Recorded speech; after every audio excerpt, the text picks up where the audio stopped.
நேயர்கள் அனைவரையும் ஜெயா பிளஸ் தொலைக்காட்சியினுடைய ஏனென்ற கேள்வி விவாத நிகழ்ச்சிக்காக நான் உங்கள் அனைவரையும் வரவேற்கிறேன். இந்நிகழ்ச்சியில் துறை சார்ந்த ஆளுமைகளுடைய எண்ண ஓட்டங்களை இன்றைய தலைப்பினுடைய மிக விரிவாக விவாதிப்பதற்காக நாங்கள் அமர்ந்திருக்கிறோம். அந்த அடிப்படையில் இன்றைக்கு ஒரு சர்வதேச நிகழ்வுகளை ஒட்டிய மிகப்பெரிய செய்தி. இது சர்வதேச நிகழ்வுகள் என்றால் இந்தியாவில் வாழும் குக்கிராமங்கள் வரைக்கும் இதனுடைய நீட்சி தொடரும், இதனுடைய பாதிப்பு தொடரும். ஆம், அதாவது ஏட்டிக்கு போட்டியாக வரி விதிக்கும் அமெரிக்கா, சீனா. வர்த்தக போரால் பாதிக்கப்படுமா உலக பொருளாதாரம் என்ற தலைப்பை நாம் எடுத்திருக்கிறோம். இது பார்ப்பதற்கு இது போன்ற தலைப்புகள் அறிவுசார் தளத்தில் இருந்தாலும் இதனுடைய பாதிப்புகள் அடி ஆழமான வேர்களை பாதிக்கும். இந்திய பொருளாதாரம் ஒரு சந்தை பொருளாதாரம். உலகில் மிகப்பெரிய பொருளாதாரத்தில் 4 ட்ரில்லியனை நாங்கள் நோக்கி பயணிக்கின்றோம். 32 ட்ரில்லியனை நோக்கி ஏற்கனவே சென்று கொண்டிருக்கிற அமெரிக்காவும் 18 ட்ரில்லியன் மிகப்பெரிய பொருளாதாரமும் பிரான்ஸை அடுத்து நாங்கள் இருந்தாலும் கூட தற்போது இந்த போர், வர்த்தக போர், ரெசிப்ரோக்கல் டேரிஃப் டேக்ஸ் என்னுடைய இந்த பாதிப்புகள் எப்படிப்பட்ட ஒரு அழுத்தத்தை கொடுக்கும். ஏற்கனவே உலகின் மிகப்பெரிய சந்தை பொருளான இந்தியாவுக்கு மிகப்பெரிய அளவில் சப்ளை செய்கிற உரம் மற்றும் உண்டான உக்ரைன் போரால் பாதிக்கப்பட்டிருக்கிறது. மத்திய கிழக்கில் இன்று ஏப்ரல் 12ஆம் தேதி பேச்சுவார்த்தை இன்னும் முடிந்ததாக இன்னும் ரிசல்ட் வரவில்லை. அணு ஆயுத விஷயங்கள் குறித்த ஒரு எஸ்கலேஷன், இந்த வார் எஸ்கலேஷன் வித் வார் என்று சொல்வதை போன்ற ஒரு சூழல் காணப்படுகிறது. ஆக ஒரு அன்சர்டினிட்டி, நிலையற்ற தன்மை சர்வதேசத்தில் காணப்படுகின்ற போது இந்தியா பொருளாதாரத்தில் எந்த மாதிரியான மாற்றங்களை கொண்டு வரும், இந்திய பிரதமரின் நடவடிக்கை என்ன, நிறைய விஷயங்களை பேச போகிறோம். ஏட்டிக்கு போட்டி வரி விதிக்கும் அமெரிக்கா, சீனா. இந்த நிகழ்ச்சியில் நமக்கு பேசுவதற்காக சர்வதேச விவகாரங்களை மிக அதிகமாக எழுதிய நம்மோடு எழுத்தாளர், கல்வியாளர் பாஸ்கரன் கிருஷ்ணமூர்த்தி அவர்களை நான் வரவேற்கிறேன். ஐயா வாங்க. காங்கிரஸ் கட்சியினுடைய செய்தி தொடர்பாளர் திரு முருகையன், அதே போன்று அரசியல் விமர்சகர்களாக தோழர் ரமேஷ் சேதுராமன் சார், வணக்கம். வணக்கம். இன்னும் சற்று நேரத்தில் சர்வதேச விவகாரங்களை நம்மோடு பேசுவதற்காக தோழர் சந்தானம் அவர்கள் என இருக்கிறார். உங்கள் அனைவரையும் நான் வரவேற்கின்றேன். ரமேஷ், நான் இந்த முதல்ல இந்த தலைப்பினுடைய இப்போ இந்த எல்லாருக்கும் தெரிந்த இந்த ரெசிப்ரோக்கல் வந்து ஒரு டேரிஃப் டேக்ஸினுடைய ஒரு இந்த விவகாரத்தை எப்படி பார்க்கின்றீர்கள்? இல்ல, இது வந்து அமெரிக்கா கடந்த காலங்கள்ல டாரிஃப் இந்த மாதிரி எல்லாம் கொண்டு வந்தாங்கன்னா என்ன பண்றாங்க அப்படிங்கறத பார்க்கணும். அதுக்கு முன்னாடி ஒரு விஷயம் புரிஞ்சுக்கணும். அமெரிக்கா அடிப்படையில் வந்து ஒரு கன்சம்ஷன் எக்கானமின்னு சொல்லுவோம். சோ இங்க அங்க பொறுத்த வரைக்கும் அங்க வந்து பொருட்களை வந்து தயாரிப்பதுங்கிறத விட அதை நுகர்வு பொருளாதாரம் அப்படின்னு நம்ம சொல்றோம். அப்படின்னாக்க அங்க எல்லாமே நீங்க எடுத்துக்கலாம். வேர்ல்டு வார் எல்லாம் வந்ததுக்கு அப்புறம் அமெரிக்கா எக்கானமி வந்து ஒரு மறு சுழற்சி, மீண்டும் ஒரு புத்துயிர் ஊட்டுவதற்கு என்ன பண்ணணும்னாக்கா மக்கள் கிட்ட பண சுழற்சியை ஏற்படுத்தணும். அப்படின்னு அதுக்கு என்ன பண்ணலாம் அப்படின்னாக்கா அவங்க வந்து பொருளாதாரம் சம்பந்தப்பட்ட பொருட்கள் எல்லாம் ப்ரொடியூஸ் பண்ணலாம்லாம் பார்க்கல. ரோட வந்து சும்மாவே குழியை நோக்கி மூடுறதுங்கிற மாதிரியான விவகாரங்கள்லாம் கடந்த காலங்களில் செஞ்சாங்கிறது பார்க்கலாம். அப்படி இருக்கலாம். இருந்தாலும் கூட ஒரு காலகட்டத்துல எப்படி இருந்தது அப்படின்னு பாத்தீங்கன்னா, கார்கள் அதிகப்படியாக நம்ம எல்லாம் அந்த காலத்துல அம்பாசிடர் ஃபியட் இருந்த பீரியட்லாம் நீங்க பாத்தீங்கன்னாக்கா ஐரோப்பாவில இருந்து ஒரு சில கார்கள் வந்தன. அதிகப்படியாக வந்து டாட்ஜ், ஷெவர்லே இந்த மாதிரியாக பியூயிக், அப்புறம் வரிசையா சொல்லிக்கொண்டே போகலாம், பிளைமவுத், இந்த மாதிரி அதிகப்படியான வாகனங்கள் எல்லாமே வந்து இந்தியாவிற்கு வந்தது பாத்தீங்கன்னா அமெரிக்கால இருந்து அந்த கார்கள் எல்லாம் வந்தது. அதுக்கப்புறம் தான் நம்ம தயாரிக்க ஆரம்பிச்சோம். அம்பாசிடர், ஃபியட் இந்த மாதிரியான வாகனங்கள் எல்லாம் தயாரிப்பெல்லாம் நம்ம ஈடுபட்டோம். அப்புறம் மாருதி வந்தது. மாருதி வந்து ஜப்பானோட கைகோர்த்தார்கள் எல்லாம் பாக்குறோம். அந்த பீரியட்ல லக்ஸுரி கார்ஸ் அப்படின்னா அமெரிக்கன் கார்ஸ் முதல்ல ஜப்பான்ல இருந்து டொயோட்டா போன்ற நிறுவனங்கள், டாட்சன், டொயோட்டா போன்ற நிறுவனங்கள் எல்லாம் வந்து அங்க போய் தயாரிப்புகளை தொடங்கிய போது அதுக்கு ஒன்றும் பெரிய வரவேற்பு இல்லை. ஆனா ஓவர் பீரியட் ஆஃப் டைம், நாளாக அந்த வாகனங்கள் எவ்வளவு நாட்கள் அது வந்து அதோட லைஃப் இருக்குங்கிறதெல்லாம் பார்த்துட்டு அப்புறம் மக்களுக்கு நம்பிக்கை வந்தது. அதனால அவை மெதுவாக மார்க்கெட் சந்தையை வந்து ஆக்கிரமிக்க ஆரம்பித்தனன்னு பார்த்தோம். அதையே தான் இப்ப கொரிய நிறுவனங்கள் செய்கிறது. நான் அமெரிக்கா போறதுக்கு முன்னாடி பாத்தீங்கன்னா ஹிண்டாய் வந்து இங்க இந்தியால ஆரம்பிச்சாங்கன்னு பாக்குறோம். அது சக்சஸ்ஃபுல்லா இருக்கிறதுக்கு காரணம் அப்படியே மாருதியோட மாடல், அந்த சுசுகியோட மாடல், பிசினஸ் மாடல் அப்படியே காப்பி அடித்து அவங்க வந்து அப்படியே மெதுவா வளர்ச்சியை சந்திச்சாங்க. இன்னைக்கு அதன் துணை நிறுவனமான கியாவையும் கொண்டு வந்திருக்காங்க. Coming back to main topic, அமெரிக்காவை பொறுத்த வரைக்கும் அவங்க அப்படி இருந்தவங்க இன்னைக்கு என்னன்னா முழுக்க இம்போர்ட் தான் பண்றாங்க. பெருமளவுல காரு ஒண்ணு மெக்சிகோல தயாராகுது, கண்டிப்பா இல்லைன்னா வந்து அமெரிக்காவுக்கு இந்தியால இருந்து தயாராகி போய் இந்த மாதிரி பல நாடுகளில் இருந்து தாய்லாந்துல தயாராகுது. அப்புறம் வந்து இந்த மாதிரி பல நாடுகள்ல தயாராகி அங்க எக்ஸ்போர்ட் ஆகப்பட்டு அங்க வந்து நுகர்வை மட்டும் செய்கிறார்கள். டெட்ராய்ட் ஒரு காலகட்டத்துல நம்ம சொல்றோம் தமிழகம் வந்து இது இந்தியாவின் டெட்ராய்ட், சென்னை வந்து இந்தியாவின் டெட்ராய்ட்னு சொல்றோம். ஆனால் டெட்ராய்ட் நகரம் ஒரு பீரியட்ல வந்து இந்த பணப்புழக்கம் எந்த அளவுக்கு இருந்ததுன்னா இன்னைக்கு எந்த நிலைமையில இருக்குன்னா கோஸ்ட் டவுன் சொல்லக்கூடிய அளவுக்கு யாருமே இல்லாமல் அந்த இடங்களை எல்லாம் காலி செய்து விட்டு செல்லக்கூடிய நிலை இருக்கு. இப்போ என்ன சொல்றாங்க அமெரிக்காலன்னா, நாங்கள் நுகர்வு செய்தால் மட்டும்தான் உங்களுடைய எக்கானமி, ப்ரொடக்ஷன் எக்கானமி தான் சர்வைவ் ஆக முடியும். ரைட். அப்போ நீங்க எங்க கிட்டக்க வாங்குறீங்க, ஆனா எங்களோட அமெரிக்க நிறுவனங்கள் உங்க கிட்டக்க வந்து விற்கும் போது மட்டும் 100 மடங்கு 100% 200% டாரிஃப் போடுறீங்க. இப்ப ரமேஷ் சார் நீங்க சொல்றதுக்கு நான் ஒரு கேள்வி, நீங்க சொல்ற அதே இதை தான் கேட்கிறேன். இப்போ சீனாவில் வந்து 2024 ஒட்டுமொத்த 585 பில்லியனுக்கான 2 பேருக்கும் இடையில பிஸ்னஸ் நடந்திருக்கு. இதுல சீனா 440 பில்லியன் குண்டூஸ்லேருந்து எல்லாமே எக்ஸ்போர்ட் பண்ணியிருக்கிறாங்க.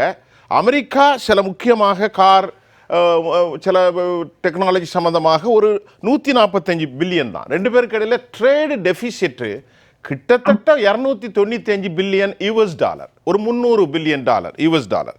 இப்ப உடனடியாக அவசர கதியில் ஒரு மது குடிப்பவனை உடனடியாக நிறுத்தினால் சந்தை அவனுடைய உடல் எப்படி ஆடுமோ அப்படி அமெரிக்காவினுடைய கன்சியூமிங் பொருளாதாரம் பயன்படுத்தி சந்தை ஒரு பெரும் ஆட்டம் காணுகிற நிலையத்தில் நேற்று முந்தானத்தெல்லாம் பார்த்தோம். நிறைய மக்கள் பயத்தினால் நிறைய சாமான்களை பர்ச்சேஸ் பண்றாங்க. இதை நீங்க எப்படி சார் பாக்குறீங்க?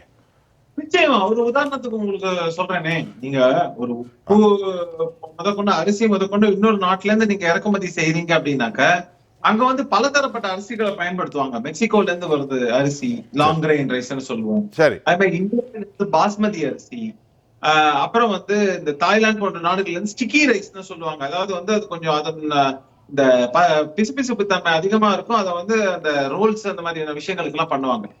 இதுல வந்து 100 மடங்கு டாரிஃப்னு ஒரு வேலையை அவங்க போட்டாங்கன்னாக்க அரிசியின் விலை 2 மடங்கு அதிகரிக்கும். இது ஒரு உதாரணத்துக்கு தான் சொல்றேன். அப்படி இருக்கும்போது நீங்க இன்ஃபிளேஷன் கண்ட்ரோல்ல இருக்குன்னு அவங்க சொன்னா கூட இன்ஃபிளேஷன் பாத்தீங்கன்னா திடீர்னு ஏறுவதற்கான வாய்ப்பு இருக்கு. ஒவ்வொரு பொருட்களுடைய விலை ஏறும் போதும் அங்கேயும் நம்மள போல இப்ப நம்ம நினைக்கிறோம் அமெரிக்கால வந்து லட்சக்கணக்கில் சம்பாதிக்கிறாங்கன்னு. அவங்க லட்சக்கணக்கில் சம்பாதிச்சு லட்சக்கணக்கில் செலவும் பண்ணுவாங்க. செலவு இருக்கு. அப்படி இருக்கும்போது அங்கேயும் அவர்களது மிடில் கிளாஸ்னு சொல்லக்கூடிய நடுத்தர வர்க்கமாக இருக்கட்டும், இல்லைன்னா வந்து பிலோ மிடில் கிளாஸ் அப்படிங்கிற மாதிரி சொல்லக்கூடிய மக்களாக இருக்கட்டும், கீழ்த்தட்டு மக்கள் எல்லாருமே ஒரு மிகப்பெரிய சவாலை வந்து தினம் சந்திக்க வேண்டிய நிலைமை ஏற்படும். இப்படி இருக்கும். இன்னொன்னு பொருள் தட்டுப்பாடு வரும். ஏன்னா நிறுவனங்கள் திடுப்புன்னு விலையை ஏத்த முடியாது. இந்த கன்சம்ஷனுக்கு பல பிரச்சனைகள் வருங்கும் போது இது மருந்து பொருட்கள், அத்தியாவசிய பொருட்களுக்கு ரொம்ப முக்கியம். இது இன்னொரு விஷயம் நீங்க பாத்தீங்கன்னாக்க அமெரிக்கா ஒரு காலத்துல எலக்ட்ரானிக்ஸ்ல பெருசா இருந்தாங்கன்னு சொன்னாங்க. அப்புறம் வந்து ஜப்பான் போல வச்சியது. அதே மாதிரி நம்ம வந்து கார்கள் அப்படின்னு சொன்னோம்னா அமெரிக்கா இருந்தது, பின்னாடி பாத்தீங்கன்னா ஜப்பான் கிட்ட இருந்து அப்புறம் பாத்தீங்கன்னா வந்து கொரியா அப்படின்னு, கொரியால இருந்து இப்ப சைனா, இப்படியாக இந்த ஆட்டோமோட்டிவ்ங்கிற செக்மெண்ட் வந்து கைமாறி போய்கொண்டே இருக்கிறது. இந்த மாதிரியாக இருக்கக்கூடிய ஒரு காலகட்டத்துல இவங்க இன்னைக்கு என்ன சொல்றாங்கன்னா, இந்த நுகர்வை நாங்க பண்றோம் அப்படின்னா பதிலுக்கு நீங்க எங்க கிட்ட இருந்து பண்ணுங்க, இல்லைன்னா எங்களுடைய நிறுவனங்களுக்கு ஒரு பாதிப்பு ஏற்படும். ஒரு ரொம்ப சிம்பிள் சொல்லலாம், டோஜின்னு சொல்லக்கூடிய டிபார்ட்மெண்ட் ஆஃப் கவர்மெண்ட் எஃபிஷியன்சி அப்படின்னு சொல்லக்கூடிய ஒரு துறையை வந்து எலான் மஸ்க் வந்து நிர்வகிக்கிறார். எலான் மஸ்குடைய நிறுவனம் டெஸ்லாங்கிறது எல்லாருக்கும் தெரியும். அந்த நிறுவனத்தின் மிகப்பெரிய ஆலையானது கிகா ஃபேக்டரின்னு சொல்லக்கூடியது அமெரிக்காவிற்கு வெளியே எங்க இருக்குன்னு பாத்தீங்கன்னா சைனால இருக்கு. சைனால இவங்களுடைய வெறும் கூடு அப்புறம் இந்த சாஃப்ட்வேர், அப்புறம் அந்த பேசிக் திங்ஸ் தான் மேனுஃபேக்சர் பண்றாங்க.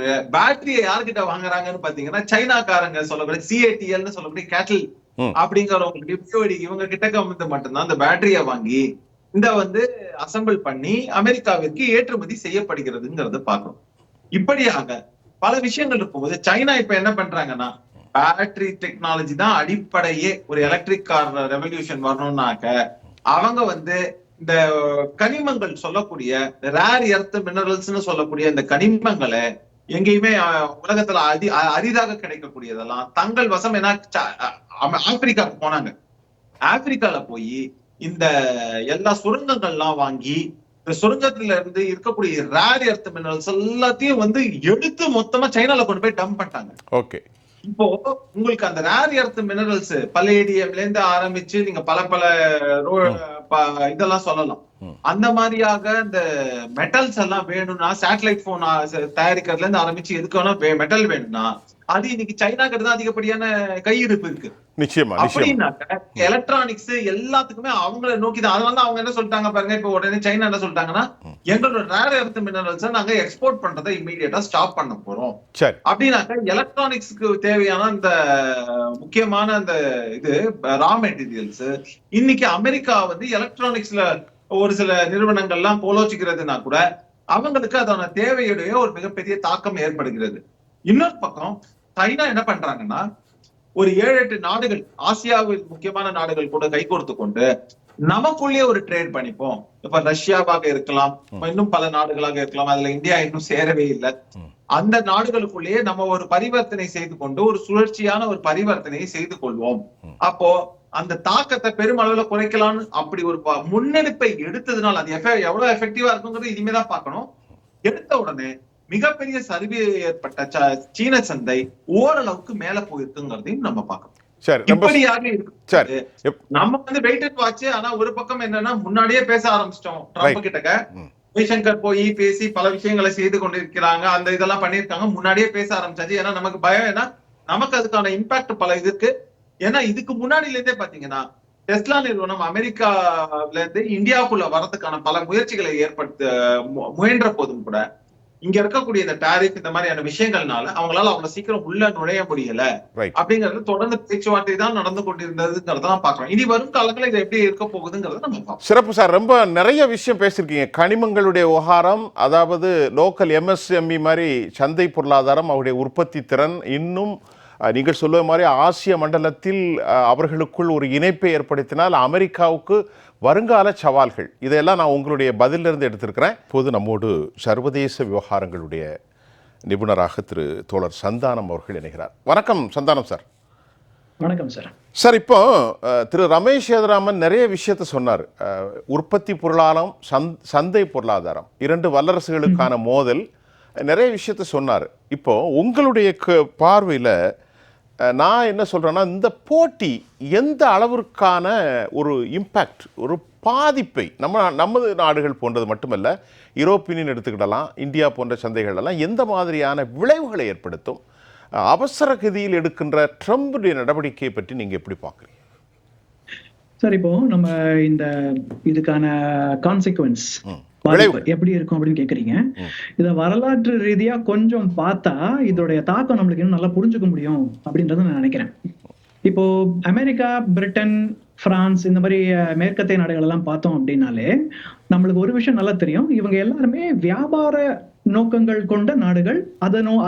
அந்த ஃப்ரீ மார்க்கெட் எக்கானமியை நம்பிதான் அவங்களோட எக்கானமியே இருக்கு. அதுதான் அவங்களோட எக்கனாமிக் பிலாசபியே. இப்ப இந்தியாவுக்கோ சைனாவுக்கோ சுதந்திரம் கிடைச்சப்போ அப்படி கிடையாது. பட் ஒரு கட்டத்துல இந்தியா சைனாக்கு சுதந்திரம் கிடைச்சு வளர்ந்து வருது. அண்ட் இந்த நாடுகள் எல்லாருமே தன்னுடைய பொருட்களை மற்ற நாட்டுல விற்கணும் அப்படிங்கறது அவங்களுடைய நோக்கமா இருக்கு. 1991 சோவியத் யூனியன் விழுந்ததுக்கு அப்புறமா இப்ப நீங்க சைனாவை எடுத்து பாத்தீங்க அப்படின்னா அவங்க அதுக்குள்ளே ஒரு மிகப்பெரிய ஒரு மேனுஃபேக்சரிங் ஹப்பா மாறிட்டாங்க. உலகத்துல நிறைய இடத்துக்கு சப்ளை பண்ணிக்கிட்டு இருக்காங்க. அண்ட் அவங்களுக்கு பர்ச்சேசிங் பவரும் வளர்ந்துட்டு இருக்குது. அதாவது பொருட்களை வாங்கும் திறன் அவங்க ஊர் மக்களுக்கு, சீன மக்களுக்கு அதிகமாகிட்டே வருது. இந்த சமயத்துல அமெரிக்கா என்ன முடிவு எடுக்குது? 15 வருஷமா அவங்க பேச்சுவார்த்தையில இருக்கிறாங்க. என்ன முடிவு எடுக்குதுன்னா, சைனாவுக்கு நாம ஒரு இது கொடுக்கணும், we have to give them status in WTO அப்படின்னு முடிவெடுக்கிறாங்க. இது முடிவெடுத்து எப்போ உள்ள வர்றாங்க அப்படின்னா 2001 அவங்க வர்றாங்க. இத ரொம்ப வருஷமா பர்சியூ பண்ணிட்டு இருந்தது பில் கிளின்டன், அமெரிக்க அதிபர் பில் கிளின்டன். சைனாவை நம்ம கொண்டுட்டு வரணும், எதுக்குன்னா அவங்க ஒரு கம்யூனிஸ்ட் நாடாவே இருக்கிறாங்க, வெறுமனே வித்துக்கிட்டு இருக்கிறாங்க, அவங்க மார்க்கெட்டை கொஞ்சம் ஓபன் பண்ணுவோம், அதுல அமெரிக்க பொருட்களை விற்கலாம் அப்படின்னு சொல்லிட்டு WTOக்கு உள்ள அவங்களை கூட்டிட்டு வராங்க. சைனாவை அமெரிக்கன்ஸ் தான் கூட்டிட்டு வந்ததே.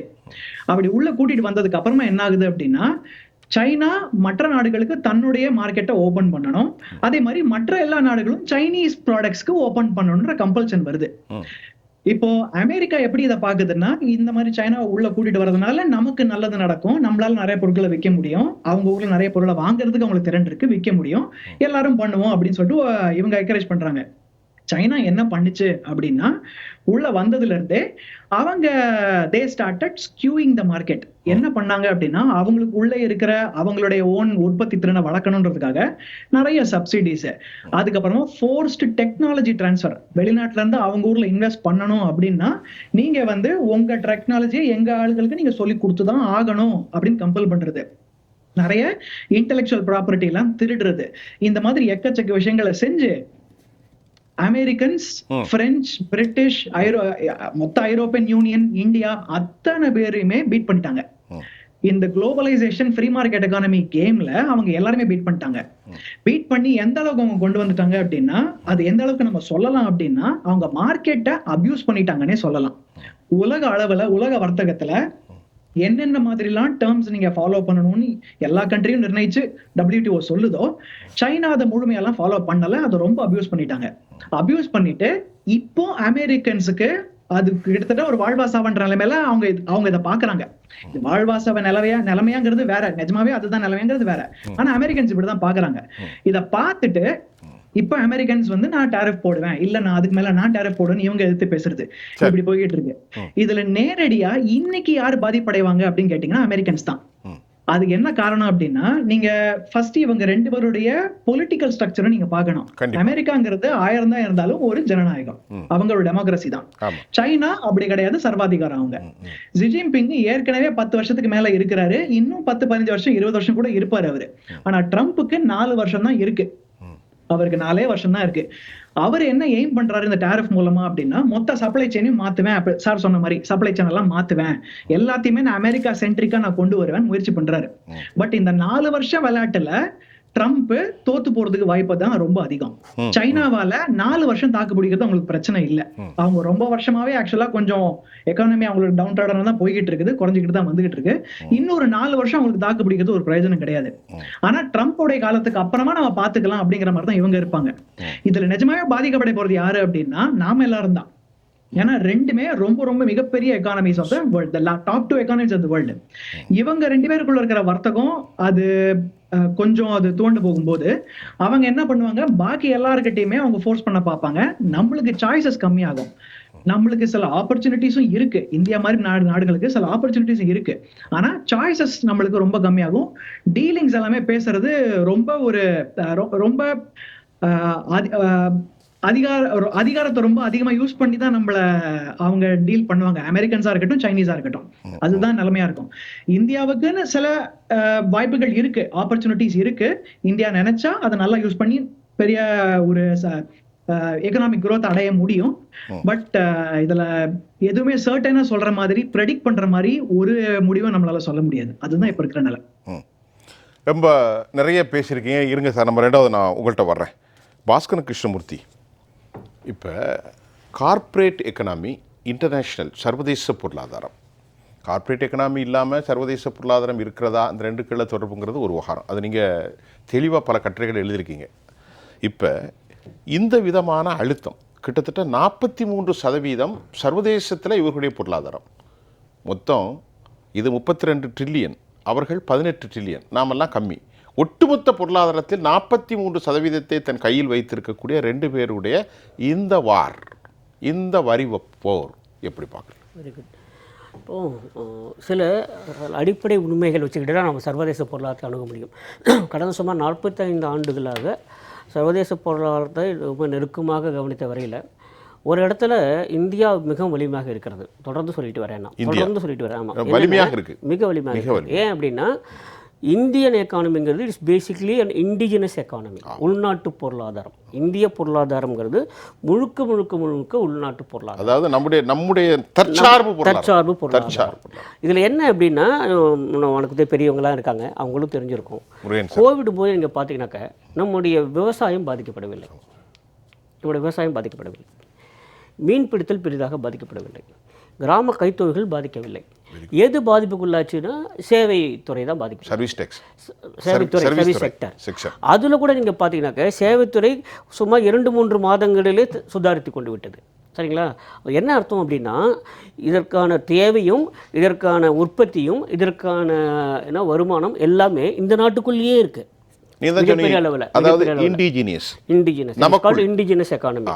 உலகத்திலே மிகப்பெரிய இண்டிஜினஸ் எக்கானமி எதுன்னா இந்தியா. இதை நம்முடைய காந்தி அவர்கள் வலியுறுத்தினார். ஆமாம், இன்ஃபேக்ட் ஒரு காந்தியவாதியாக சொல்கிறேன், காந்திய பொருளாதாரத்துக்கு இணையான ஒரு பொருளாதாரம் உலகத்திலே இல்லை. அது தனியாக ஒரு நாள் வருவோம் காந்திய பொருளாதாரம். இப்போ நீங்கள் பார்த்தீங்கன்னாக்க இப்போ பேசக்கூடிய சர்வதேச பொருளாதாரம் எல்லாவற்றிலுமே இந்தியாவுடைய பாதிப்பு எந்த அளவுக்கு மிக அதிகமாக இருக்கும்னால ஒரு வேளை 10% வரையில் பாதிப்பு இருக்கலாம். அவ்வளோதான் ஓரளவுக்கு. ஏனென்றால் நம்முடைய global economy, our part of global economy இருக்குல்ல, அது எவ்வளவு இருக்குது அப்படின்னா சேவைத்துறையிலே ஓரளவுக்கு இருக்கிறது. சேவைத்துறை. இரண்டாவது வேலைவாய்ப்பு. நமக்கே தெரியும், அரபு நாடுகளிலும் அமெரிக்காவிலும் மேற்கத்திய நாடுகளிலும் நம்முடைய இளைஞர்கள் எந்த அளவுக்கு மிக அதிக வேலைவாய்ப்பு செல்கிறார்கள் அப்படின்னு தெரியும். அது 2. இது தவிர்த்து 3வதாக இருக்கிறது என்றால் இல்லை. சரிங்களா? 1. அப்புறம் 2வது பொருளாதாரத்தை பொறுத்தவரையில் மட்டுமல்ல, அரசியலிலும் கூட நமக்கு எப்போதுமே நம்பத்தகுந்த நெருங்கிய நாடு ஒன்றுனா ரஷ்யா தான். இது அப்பத்தில் எப்போ இருந்த இன்றைக்கும் நம்ம சொல்லக்கூடியது என்னென்னா நமக்கு நம்புதற்குரிய நற்றோழன் அப்படின்னு மகாகவி பாரதி சொல்லக்கூடியது. நம்புதற்குரிய நற்றோழன் யார் அப்படின்னா அது சோவியத் யூனியன். அமெரிக்கா எப்போதும் இல்லை, அப்படி இல்லை.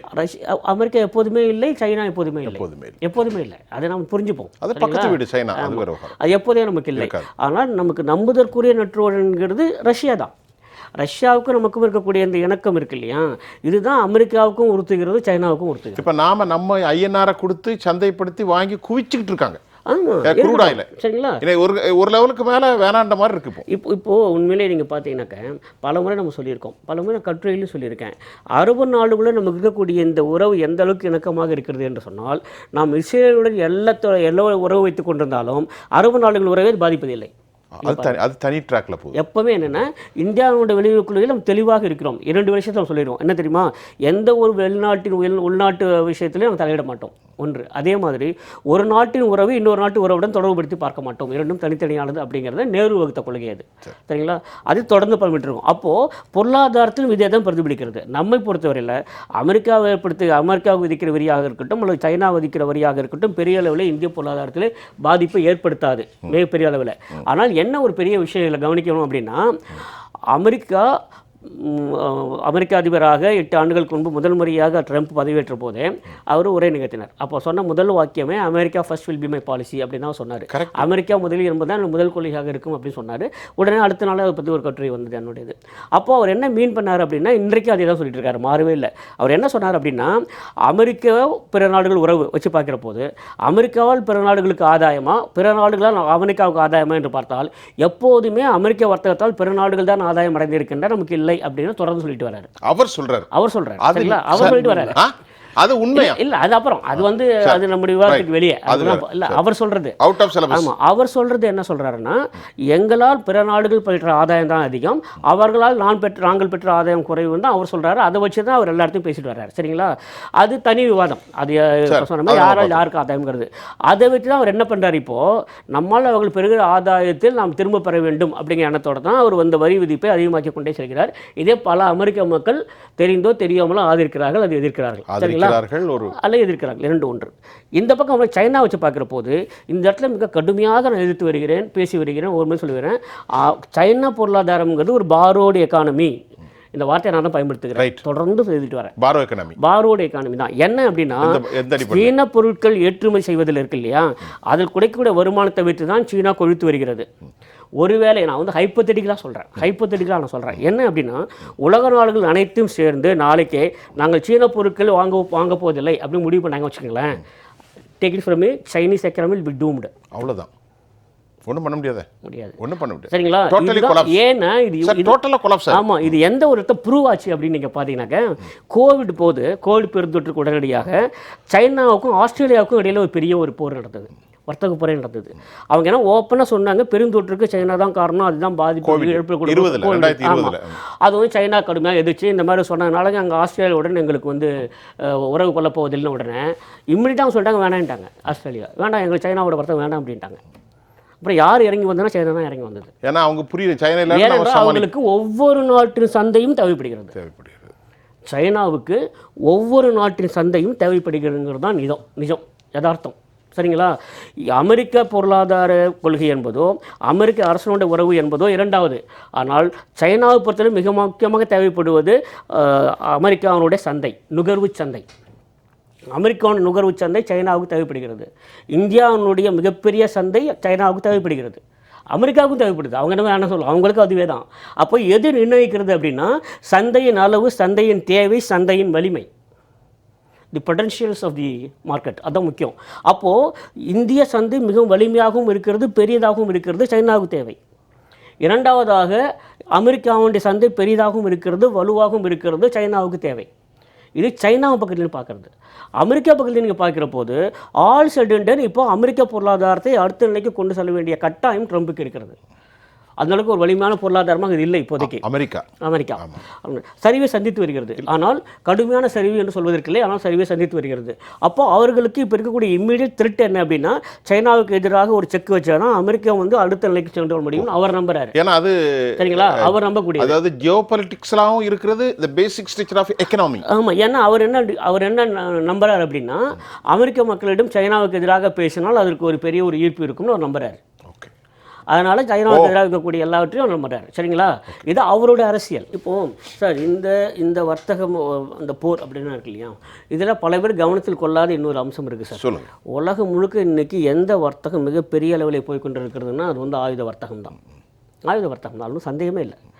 ஆயுத வர்த்தகத்துக்கு என்றைக்கு ஒரு கட்டுப்பாடு வரவில்லையோ அது வரையில் மிக நிச்சயமாக வளரும் நாடுகளும் வறுமை நாடுகளும் சுரண்டப்படத்தான் செய்யும். பெரிய நடக்குது. எழுதி வச்சுக்கிங்க. இப்போ நேற்றுக்கு பாருங்கள், இந்தியாவும் வேறு ஒரு நாட்டு கூட ஆயுத ஒப்பந்தம், இந்தியாவுக்கு ஆயுத ஒப்பந்தம், எல்லா நாட்டுக்கும் ஆயுத ஒப்பந்தம்.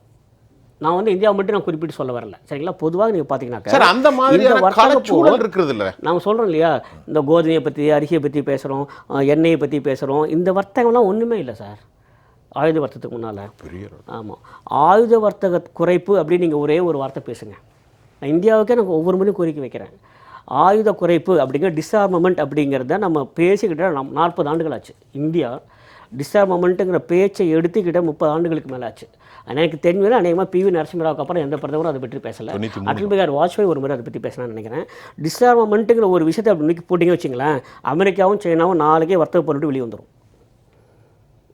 அவர்களுக்கு நீங்கள் செக் வைக்கணும்னா ஆயுத வர்த்தகத்தில் தான் வைக்கணும். இனிமேல் அடுத்த 20 ஆண்டுகளுக்கு 30 ஆண்டுகளுக்கு நாங்கள் வெளியிலேருந்து ஆயுதங்கள் வாங்க போவதில்லை, நாங்கள் எங்கள் அண்டை நாடுகள் சுமமாக இருக்க போயிடும் ஒவ்வொரு நாடு சொல்லிச்சுன்னா அத்தனை பேர் இறங்கி வந்துடுவாங்க.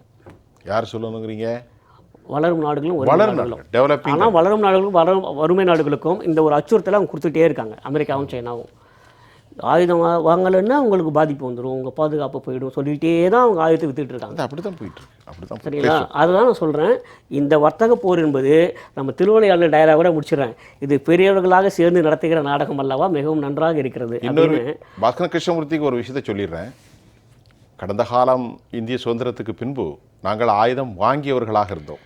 இன்றைக்கு 55,000 கோடிக்கு எக்ஸ்போர்ட் பண்ணக்கூடிய அளவுக்கு மாறி இருக்கிறோம் என்ற செய்தியும் வருகிறது. இந்தியாவினுடைய ஆயுத தேவைகள், இந்திய உற்பத்தி தேவைகள் அதிகரித்திருக்கிறது வெளிநாடுகளில். அது எங்கே?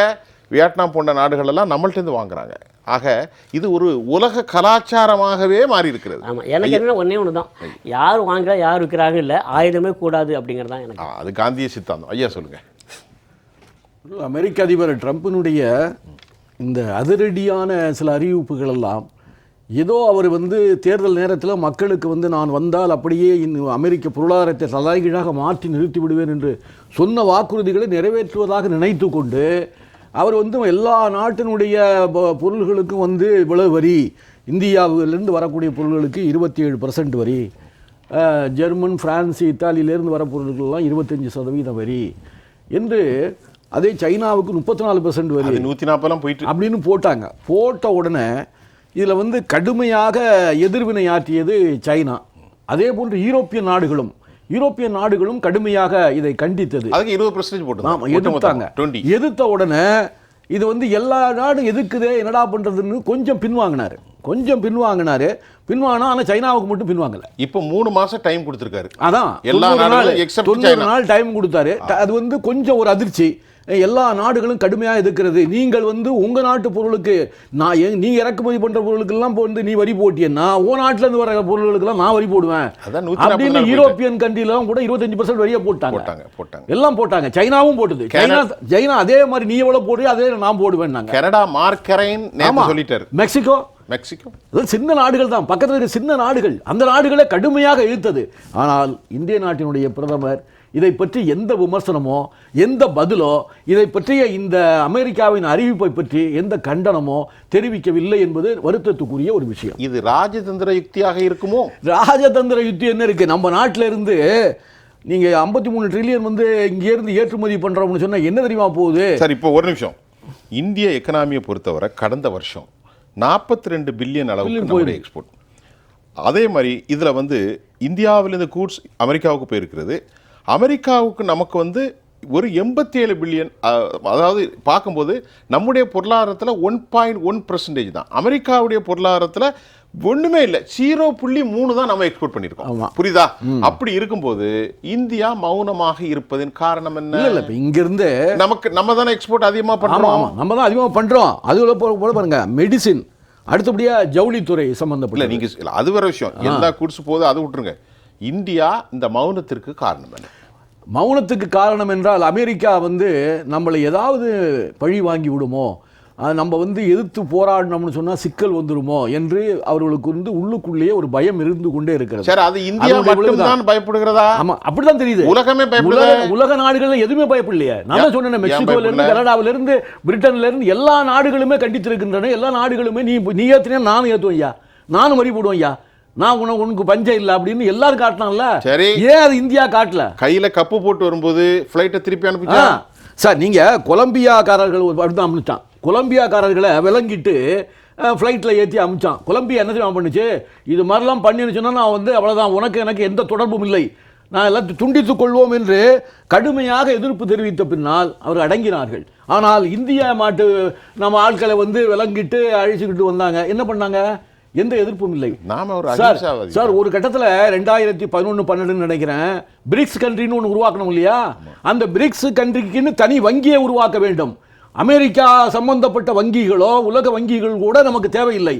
இந்த பிரிக்ஸ் கண்ட்ரிகளுக்கெல்லாம் நமக்குள்ளேயே ஒரு முதலீடு செய்வோம், நமக்குள்ளேயே நம்ம வந்து பரிமாறிக்கொள்வோம். நாம் ஏன் கோடிக்கணக்கான ரூபாய் வட்டியாக வந்து உலக வங்கிக்கும் அமெரிக்காவுடைய வங்கிகளுக்கும் கொடுக்கணும்? நம்மளுக்குள்ளே பண்ணிக்கோன்னு Russia, China, India, South Africa, இந்த நாடுகள் எல்லாம், பிரேசில் போன்ற நாடுகள் எல்லாம் சேர்ந்து பிரிக்ஸ் வங்கின்னு ஒன்று உருவாக்கணும்ல சார். அமெரிக்க பொருளாதாரத்துக்கு எதிராக ஒரு வங்கியை உருவாக்குகின்ற தைரியம் டாக்டர் மன்மோகன் சிங் அவர்கள் பிரதமராக இருந்த பொழுது இந்த நாட்டுக்கு அந்த தைரியம் இருந்ததுல. அந்த மாதிரி உருவாக்கும் பொழுது 1 லட்சம் கோடியை சைனாவும் 50,000 கோடியை நாம வந்து இந்தியாவும் முதலீடு செய்து அதுக்கு ஒரு இந்தியன் தான் அதுக்கு வந்து தலைவராக இருக்கணும் என்றெல்லாம் தீர்மானத்தை போட்டோம்ல. அப்பொழுது அமெரிக்காவை கண்டு நாம் பயப்படலையே. அமெரிக்காவை ஒதுக்கி வைத்து விட்டு நாம் வந்து மிகப்பெரிய பொருளாதார ஒரு சந்தையை, பொருளாதார முன்னேற்றத்தை இந்த உலகத்தில் ஏற்படுத்த முடியும் என்று காட்டியவர் டாக்டர் மன்மோகன் சிங். அவர்கள் அதிர்ந்து போனார்கள். உலகமே பொருளாதாரத்தில் வீழ்ந்து கிடக்கும் போது நீங்கள் மட்டும் தைரியமாக எழுந்திருச்சு நிக்கிறீங்களே, 8.5 நீங்க வந்து ஜிடிபி காட்டுறீங்களே, எப்படிங்க இது? அது 2008-09 அவன் எப்படிங்கன்னு அவன் கேட்கிறான். அமெரிக்க அதிபரே கேட்கிறார், சொல்றார், இதற்கு காரணம் நான் மட்டுமல்ல, இந்திய நாட்டு மக்களுடைய சேமிக்கிற குணம். அவர்கள் சேமித்து வைத்திருந்த பணம் எங்களுக்கு இந்த அதிரடியான வீழ்ச்சியின் பொழுது எங்களுக்கு பயன் பெற்றது, அதனால் எங்கள் பொருளாதாரம் கீழே விழாமல் பார்த்து கொண்டோம் என்று சொன்னார். அப்படியாப்பட்ட டாக்டர் மன்மோகன் சிங் எல்லாம் இருந்த இந்த இதில் நீங்கள் கையை கட்டி அங்கேருந்து கொண்டாந்து தள்ளினாலும் நீங்கள் அதை கண்டிக்க மாட்டேங்கிறீங்க. இப்போ வந்து 27% வரி போட்டு இது பண்ணாலும் ஏங்க இப்படி போடுறீங்கன்னு கேட்க மாட்டேங்கிறீங்க. நீங்கள் இது மாதிரி வரி போடும் பொழுது என்றிமாவும் இங்கேருந்து அனுப்பக்கூடிய அது மெடிசனாக இருக்கட்டும். முருகன் சார், இப்போ 26% போட்டிருக்காங்க. இன்றைக்கு டெல்லியிலிருந்து ஒரு கட்டுரை வந்திருக்கு. மிக முக்கிய சர்வதேச பொருளாதாரம் இந்தியாவிலிருந்து சொல்கிறாரு, இந்தியா கேட்க வேண்டும் என்று சொல்கின்றார். ஒருவேளை எல்லாரும் கேட்ட பிறகு இவர் கேட்பாரோ? எல்லோரும் கேட்டு விட்டார்கள். எல்லாரும் வந்து அதாவது தங்களுடைய கருத்தை எல்லோரும் தெரிவிக்கிறார்கள் சார். பெஞ்சமின் நித்தானியாகு 17% ரிவோக் செஞ்சு எங்களுக்கு ஒண்ணும் இல்லை, நாங்க போரியல் சூழல்ல இருக்கோம்னு வந்துட்டார். வியட்நாம் வந்து 136 பில்லியன், அந்த நாட்டுடைய ஜிடிபியில் 30 விழுக்காடு. நான் 0 போட்டுறேன், என்ன காப்பாத்துங்க, உங்களுக்கு தான் சொல்லிட்டாங்க. ஆனால் நம் நாடு அமைதியாக இருப்பதற்கு வேறு ஏதாவது ராஜதந்திரம் இருக்குமோ? இல்லை ராஜதந்திரம்னா சார், நம்ம நீங்கள் சொன்னது மாதிரி அந்த காலத்திலிருந்து இன்று வரையில் ரஷ்யா தான் நமக்கு வந்து உதவிகரமாக எல்லா நேரத்திலும். நம்ம பாஸ்கர் ஐயா சொன்னது மாதிரி அது போர், சைனாவுக்கும் இந்தியாவுக்கும் போர் தொடுத்த காலத்தில் கூட ரஷ்யா அங்கிருந்து படையெடுத்து வருகிறது இந்தியாவுக்கு ஆதரவாக என்று சொன்ன பிறகுதான் சைனா வந்து பின்வாங்கியது. இதோடு நாங்கள் வெற்றி பெற்ற எந்த இடத்தோடு நிறுத்திக் கொள்கிறோம், நாங்கள் பின்வாங்கிக்கிறோம் அப்படின்னு ஒப்பந்தத்துக்கு வந்ததே ரஷ்யாவினுடைய உதவினால் தான். அமெரிக்கா பொழுது வாயை திறக்கவில்லை, அவன் ஆயுதம் விற்கிறதுல தான் முதலில் இருந்தான் சார். இன்னைக்கு மட்டும் இல்லை சார், அன்றைக்கு 62 இதில் வந்து நாம் வந்து ஓரளவுக்கு தோல்வி கண்டு பல 100 மைல்களை நாம் வந்து சைனாவிடம் இழந்தோம். அந்த சூழ்நிலையில் கூட நம்மள்ட்ட ஆயுதம் அந்த அளவுக்கு நம்ம வந்து அந்த 30 கோடி மக்களுக்கே நாம் முழுவதுமாக உணவு கொடுக்க முடியாத அளவுக்கு அன்றைக்கு தான் வளர்ச்சி பெறுகின்ற ஒரு நாடாக இருந்தது. ஜவஹர்லால் நேரு மிகப்பெரிய கவலையோடு நாட்டை வழிநடத்தியவர். அப்படி வழிநடத்தியும் பொழுது ஆயுதங்கள் அதிகமாக நம்மளிடம் இல்லாதனால் தான் இந்த தோல்விக்கு காரணமாகிவிட்டது என்று வருத்தப்பட்டு அமெரிக்காவிடம் வந்து அவர் பல ஆயுதங்களை இது பண்றாரு, ஆர்டர் பண்றாரு. ஆனா அவன் என்ன பண்றான் தெரியுமா, பாகிஸ்தான் வந்து சண்டைக்கு வரது ரெடியா இருக்கான், ஆயுதங்களை அவன் இப்போதைக்கு நான் அனுப்ப முடியாது என்று தடை விதிக்கிறான். ஆனா தடை விதிக்கும் பொழுது பெருந்தலைவர் காமராஜர் பொழுது அகில இந்திய காங்கிரஸ் தலைவராக வருகிறார். அவர் என்ன சொல்லுகிறார், என்ன இப்படி வருத்தத்தோடு உட்கார்ந்துருக்கிறீங்களேன்னு கேட்டா, இது மாதிரி அமெரிக்காக்காரன் சொன்ன வாக்குறுதியை மீறி விட்டான், அனுப்ப முடியாதுங்கிறான், என்ன பண்றதுன்னு தெரியல, நான் வருத்தத்தில் இருக்கிறேன் அப்படின்னு சொன்ன உடனே அவன் நாட்டினுடைய கம்பெனிகள் இந்தியாவில் எவ்வளவு இருக்கு, அவனுடைய பொருளாதாரம் இங்க எவ்வளவு சூழ்ந்து இருக்கு, எல்லாத்தையும் இழுத்து மூட சொல்லுங்க, நாளைக்கு இழுத்து எல்லாத்தையும் மூடுங்க, அவன் பாருங்க அவன் என்ன அறிவிக்கிறான் பாருங்கன்னாரு. அதே மாதிரி காமராஜர் சொன்னது மாதிரி நேரு அறிவித்தார். அறிவித்த உடனே அவன் பின்வாங்கிட்டான். அமெரிக்காரன் பின்வாங்கி இல்லை உங்களுக்கு அனுப்ப வேண்டியதெல்லாம் நிச்சயமாக நாங்கள் ஒரு வாரத்தில் அனுப்பி விடுகிறோம் என்று சொல்லுகின்ற அந்த தைரியமான மனநிலை அன்றைய காலத்திலேயே இருந்தது. நாம் வளர்ந்து விடாதா, பொருளாதாரத்தில் மிகவும் நலிந்து போயிருந்த காலத்திலேயே அவர் தைரியமிக்க தலைவர்களை கொண்ட இந்தியாவில் இன்றைக்கு கை கட்டி விலங்கு போட்டு அனுப்பி வைத்தாலும் அதை ஏற்றுக்கொள்ளுகிறோம். இன்றைக்கு அமெரிக்காவில் வாழ்கின்ற அங்கொன்றும் இங்கொன்றுமாக நம்ம வந்து தெரியாம போகலாம் பாருங்க, பொழப்புக்காக போகலாம் பாருங்க, அப்படியே மெக்சிகோ போய் கனடா போய் அப்படியே அமெரிக்கா உள்ள போலாம் பாருங்க, அவெல்லாம் மாட்டிக்கிட்டு முடிச்சிட்டு இருக்கான். அவனுடைய வாழ்க்கை என்ன ஆகுமோன்னு தத்தளிச்சுக்கிட்டு இருக்கான் அமெரிக்காவில். ரமேஷ், இப்போ இந்த இறுதிக்கட்ட நம்ம இப்போ பேசக்கூடியதில் சுருக்கமாக உங்கள்கிட்ட ஒரு 2-3 நிமிஷம் எடுத்துக்கிடுங்க. இந்தியா வந்து இன்னைக்கு வயரில் வந்து எக்கனாமி ஒரு பொருளாதார ஒரு முக்கிய சம்மந்தமான ஒரு இதில் தற்போது இந்தியாவுக்கு பல ஸ்கோப் இருக்குது. இந்தியா அதை வந்து சரியாக பயன்படுத்த வேண்டும்.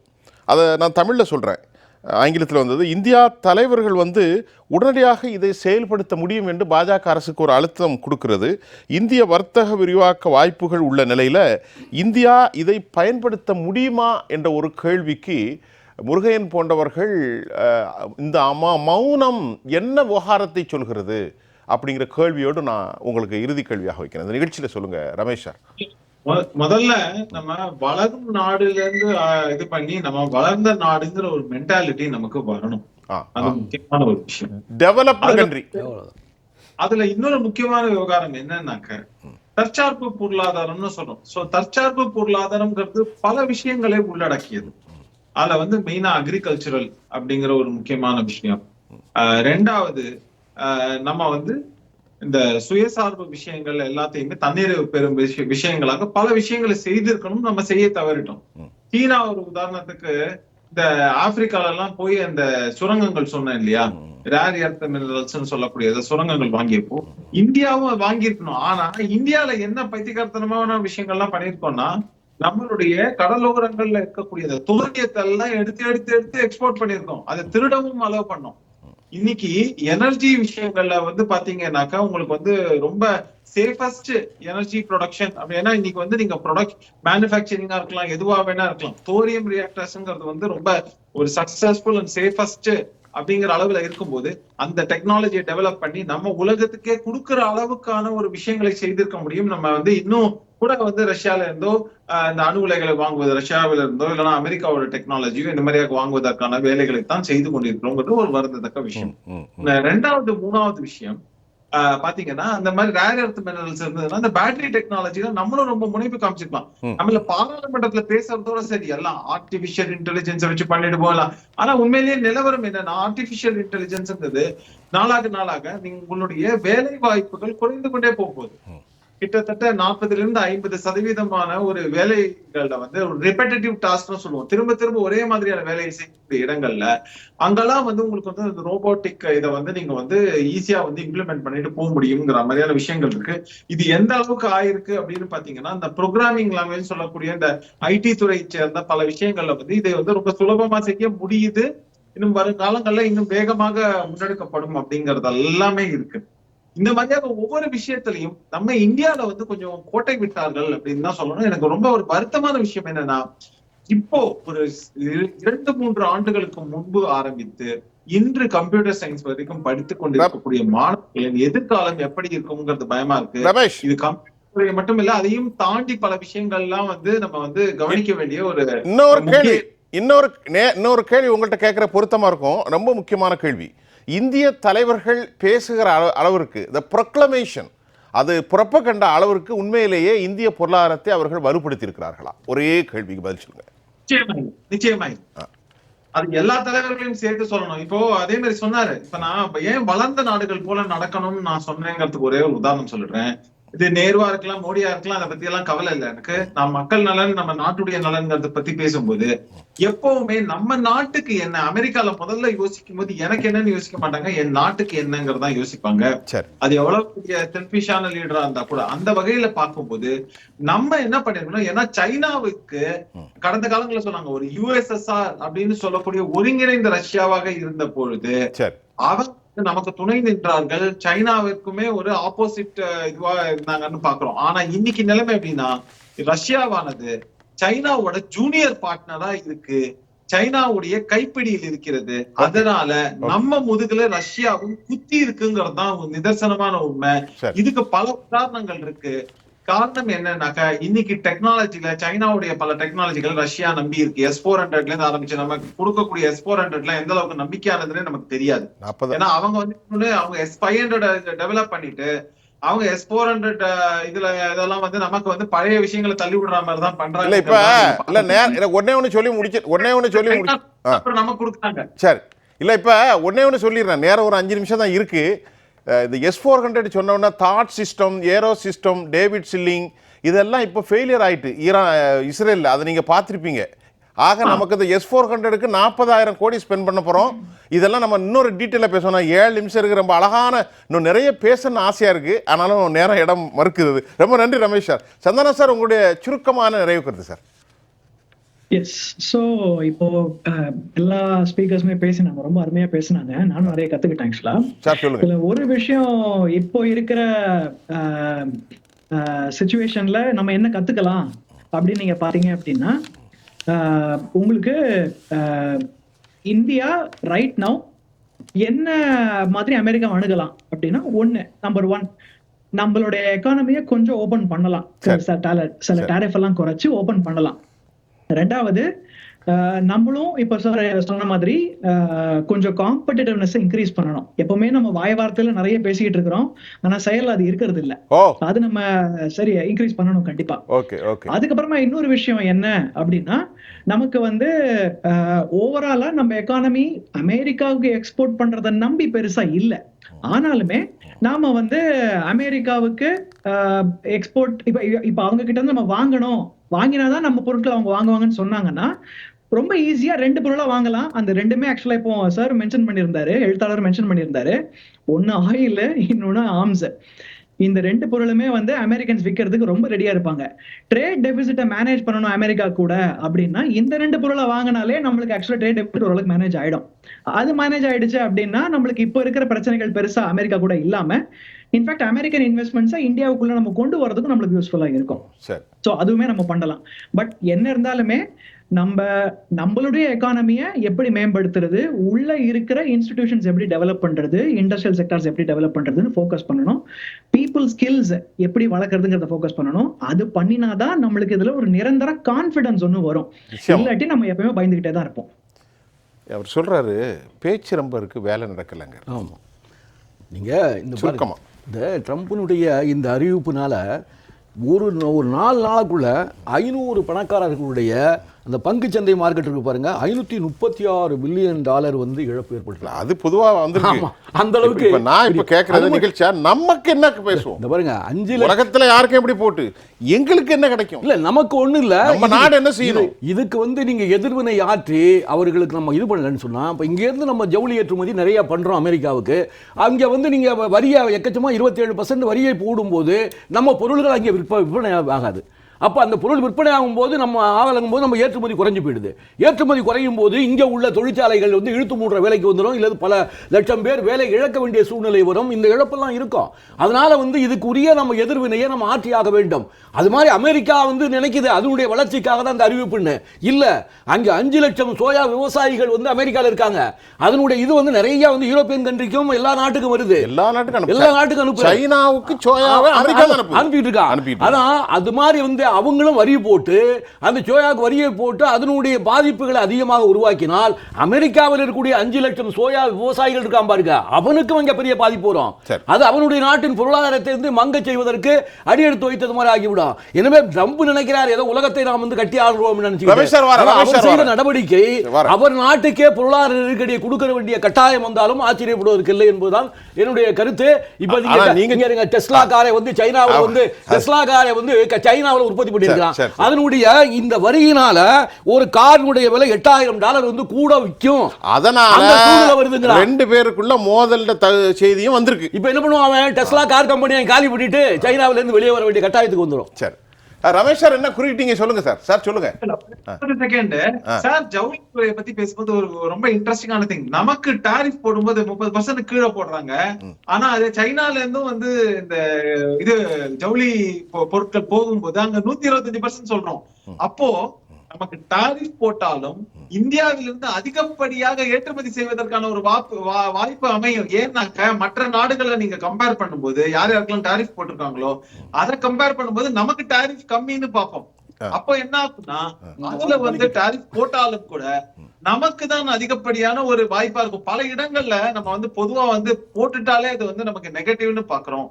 அப்படி இருக்கக்கூடியது நமக்கு காம்படிட்டரா இருக்கிறவங்களை கம்பேர் பண்ணும்போது நமக்கு அட்வான்டேஜான்னு பார்த்து சார் ரமேஷ் சார் இப்போ அட்வான்டேஜ் பயன்படுத்திக்கிறது தான் ஒரு புத்திசாலி சார். ஒரே நிமிஷத்துல பதில் பல நான் இந்த செய்திகளை பார்க்கும்போது டிஃபரெண்ட் பெர்செப்ஷன் உலகம் முழுவதும் ஒரு எமினன்ட் டிஸ்டிங்க்ட் பர்சனாலிட்டி மேல ஸ்டேட்மெண்ட். இப்போ இந்தியாவுக்கு நிறைய ஸ்கோப் இருக்குங்கிறாங்க. எப்படி யூட்டிலைஸ் பண்ணணும் சார் சுருக்கமா?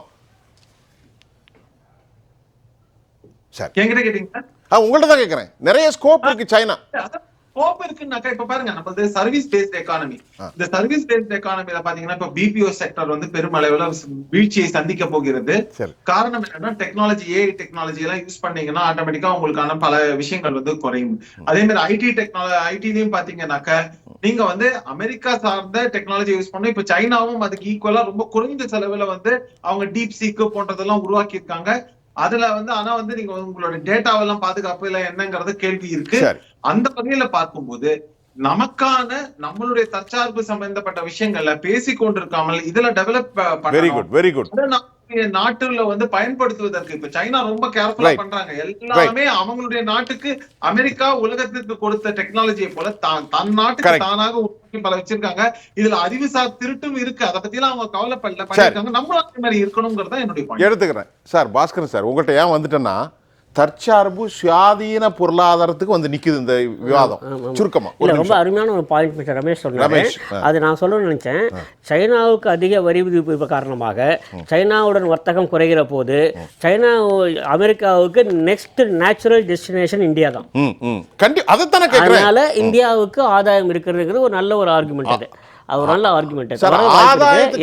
வாய்ப்பு இருக்கிறதா முக்கியம். அதுதான் நமக்கு நல்ல ஆதாயம்னா நமக்கு நிறைய வாய்ப்பு இருக்கு. அது ரொம்ப நல்ல விஷயம். என்னன்னா நீங்கள் மேலும் மேலும் மேலும் வரி விதிப்பை சைனாவுக்கு எதிராக வைக்கிற போது அது எங்கே முடியும் அப்படின்னா உலகம் முழுக்க, அமெரிக்கா மட்டும் சொல்லல, சைனாவுக்கு அடுத்தபடியாக நெக்ஸ்ட் ரிலையபிள் டெஸ்டினேஷன் எது அப்படின்னா டிபெண்டபிள் டெஸ்டினேஷன் எதுன்னா இந்தியா தான். அதனால அதே ஒரு வாய்ப்பாக கொள்வது. இப்போ அமெரிக்கா இப்படி இருக்கு முருகன் சார டக்குனு இங்க திரும்ப ரமேஷ் வந்துட்டாரு.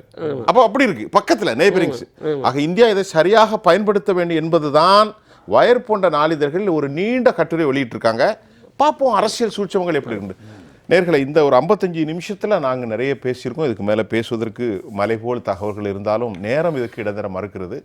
நம்முடைய சகோதரர்களாக திரு ரமேஷாரும் அதே போன்று நம்முடைய சந்தானம் ரொம்ப தெளிவாக பேசினாங்க. உங்கள் 2 பேருக்கு நான் உளப்பூர்வமாக நன்றி சார், வணக்கம். அதே மாதிரி மரியாதைக்குரிய பாஸ்கரன், கிருஷ்ணமூர்த்தி, முருகையன், உங்கள் 2 பேருக்கும் எங்கள் அமர்வில் வந்திருக்கிற ரொம்ப நன்றி. நேர்களை மீண்டும் மற்றொரு களத்தில் நான் உங்களை சந்திக்கின்றேன். அதுவரை உங்கள் அனைவரிடமிருந்தும் நான் உங்கள் சுஃபியான், ஜெயா பிளஸ் தொலைக்காட்சிக்காக நன்றி. மீண்டும் சந்திப்போம்.